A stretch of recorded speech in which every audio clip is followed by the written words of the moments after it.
nobody has ever been in doubt that Russia was on a mission of expansionism, not just about the Donbas area. If they could annex the entire Ukraine and bring them back to Russian administration as a region of Russia, that is actually what the intentions have been all along. It will appear that the Russian leader, Putin, seemed to be very uncomfortable with the breakup of the old Soviet Union into a number of other sovereign countries, which actually brought peace in that area for a long, long time.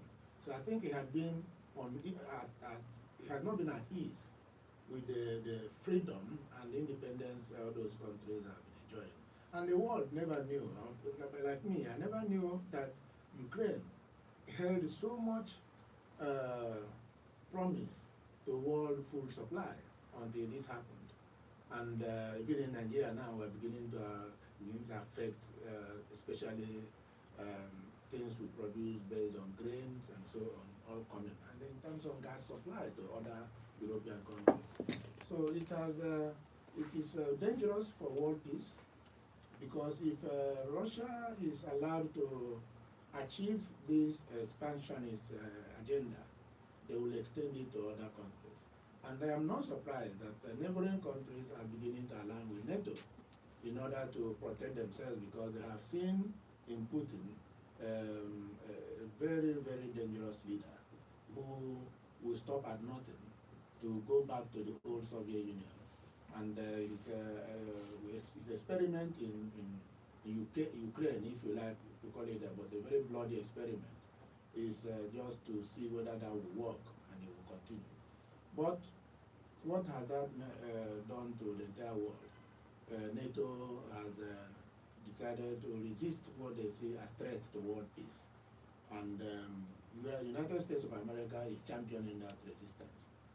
And so we see the Ukrainian war lasting for a long time.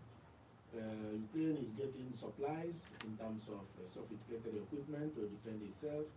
And if care is not taken, more deadly weapons will be unleashed from both sides. And when that happens, like somebody said, like you said here, the world has never been so close to a nuclear warfare than now.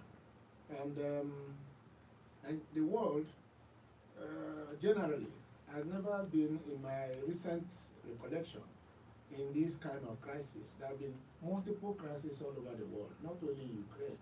Practically every country of the world is really under one serious crisis or the other. Terrorism, Islamic, religious fundamentalism, most of which is Islamic, and all. People testing out all the weapons they have been developing over the years. We just pray that this is checked. Otherwise, it can also introduce some diseases that were not known by now. Because when you release all of these things into the chemicals, into the air, you never can know the extent it will go. Many people can't forget the impact of the Hiroshima, Nagasaki bombings, and for several years, what that damage caused to human health continued to rage. And we are coming close to something even more disastrous than that. Chief, there's a sense in which we can take the Russian occupation of the Donbas region as a mirror in which we look at ourselves as a country. We also have narratives about occupation within our country, Nigeria. We have had herders, farmers conflict. We have had terrorist attacks, ISWA, Boko Haram. Now, the aftermath of some of these attacks, or even invasions of villages, of settlements, gets us into situations whereby aborigines, the indigents of those places, are sacked into internally displaced persons camps, and then the attackers settle there. What should we do about situations like this? It's very unfortunate that the government of the day has not responded appropriately to some of these attacks, especially the claims of ownership of land. The government sometimes comes up with policies that tend to support annexation of people's land, policies like the Ruga policy, policies like cattle routes and all of those things. These are things that, especially the cattle route issue, had been since done with, since the creation of so many states and development of many areas that have covered so many of the routes that used to exist for animals. And now this government comes once in a while to want to go back to what can no longer be traced. And these routes are no longer existing in the way they existed in the past.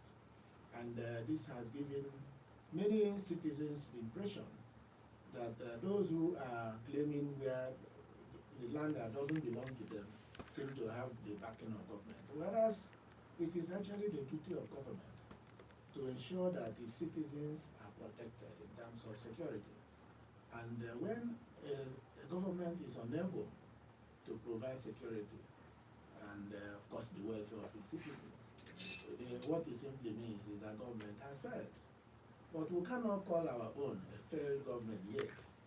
But that is what some people are so uncharitable as to say it has failed.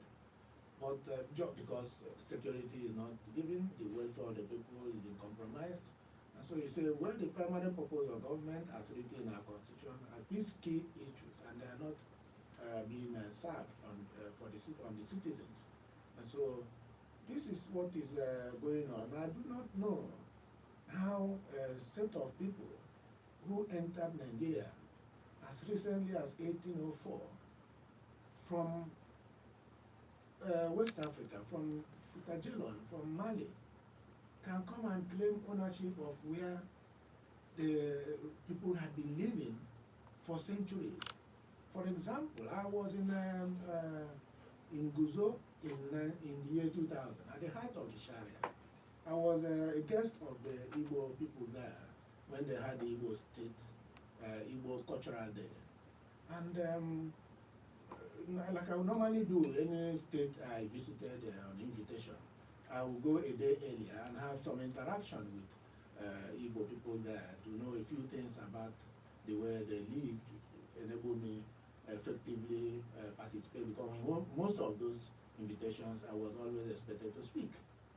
And you just can't rely on what you read on the paper, so you pick some information from those on the ground. It was then, in 2000, that I made a startling discovery that Igbo people were living in a place called Northern Guzo for over 400 years by the year 2000. And that meant to me that they were already there 2 centuries before the advent of Othman Dan Fodio with his jihadists. So if there was any claim, there should be any claim to land, to ownership, those people who have been there all of that 400 years would have been making claims. But they were not making claims, they are simply carrying out their trade, relating with the people, intermarrying, socio-cultural exchanges. But those who came 200 years after began to make, you hear some of them say that Nigeria belongs to them, the entire country belongs to them, and they could go to anywhere and stay as they wished. I mean, it's not everybody that will accept this. Nobody will even accept it. And that is what is breeding reactions. Okay. Violent reactions. Violent reactions. We hope that government will live up to its constitutional duty, which is the security and welfare of citizens. We have a second side story here, and this one is based on the attack on St. Francis Xavier Catholic Church, Owo, Ondo State. This took place on the 5th of June. That was on Pentecost Sunday. On Thursday, the 9th of June, 4 days after the attack that left over 50 persons dead and more persons province, Iswa, as being responsible for the attack. Briefing newsmen at the end of the National Security Council meeting, presided over by President Muhammadu Buhari at the State House, Abuja, Minister of Interior, Rauf Aregbesola, said security agencies were already on the trail of the culprits. Kenny, I think you have some side facts about ISWAP so that our listeners understand the group that they get something about this group that the federal government now says is suspect from the Owa Church. Yes, Father Robert. So, some quick side facts on ISWAP. The Islamic State West African Province, also known by its acronym ISWAP, is a militant group and an administrative division of the Islamic State, which is a Salafi jihadist militant group. According to the International Crisis Group, ISWAP is the most powerful faction of the jihadist movement known as Boko Haram. It is the umbrella organization for all Islamic State factions in West Africa. ISWAP is primarily active in the Chad Basin and fights an extensive insurgency against the states of Nigeria, Cameroon, Chad, and Niger Republic. ISWAP is an offshoot of Boko Haram, with which it has a violent rivalry. In 2021, it was alleged that Boko Haram leader Abubakar Shekau killed himself in battle with ISWAP to 2016, but split to be on its own from 2016. ISWAP has at least 5,000 militants. It is known for setting up administrations in territories where it is present. It collects taxes on agriculture and trade within its territories. It has been known to use child soldiers and execute captured Nigerian soldiers. It even has what is known as a Khilafe cadet school for boys aged between 8 and 16 years. The group is active in Nigeria's northeast. In April this year, the group claimed responsibility for an explosion in Taraba State, which killed at least 6 people. According to a 2021 mutual evaluation report, the Intergovernmental Action Group Against Money Laundering in West Africa, also known as GIABA, said that ISWAP moved about $36 million.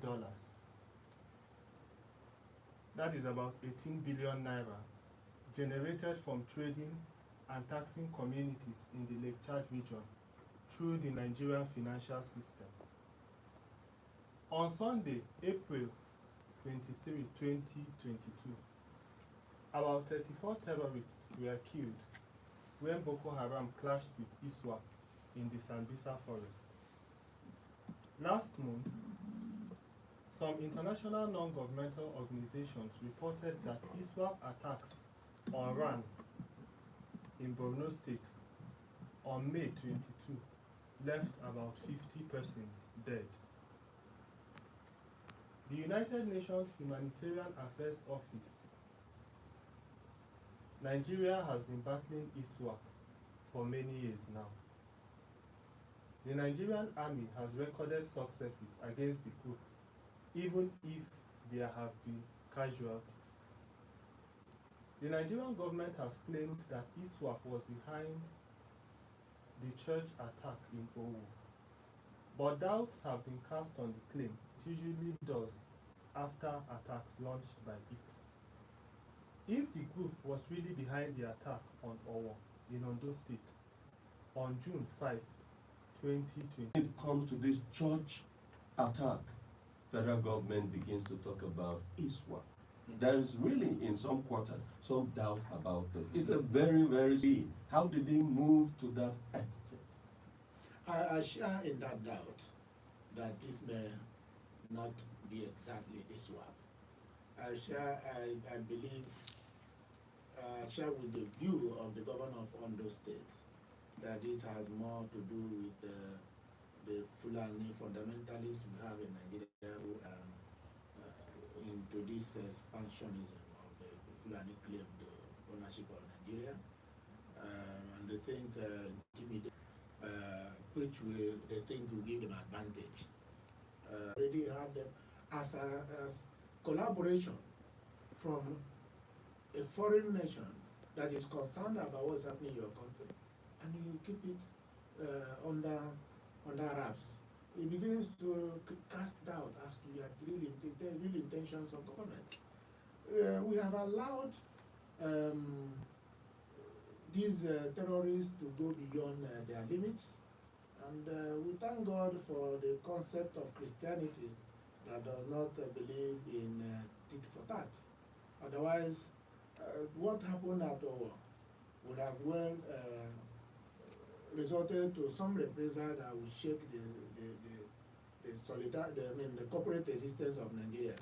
But the Christian faith has always relied on God to fight their fight, and called on the people not to retaliate, and the people listened.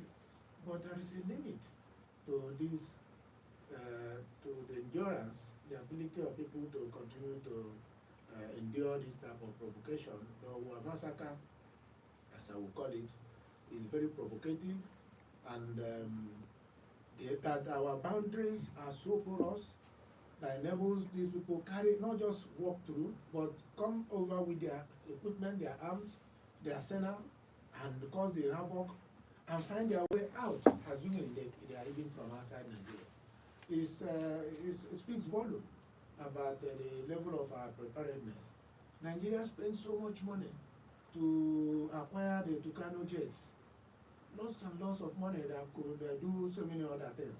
We agree that that should be acquired in order to fight all of these people. We would have been heard. Now a single Tucano jet has been deployed, and the forests where these people are staying are all known.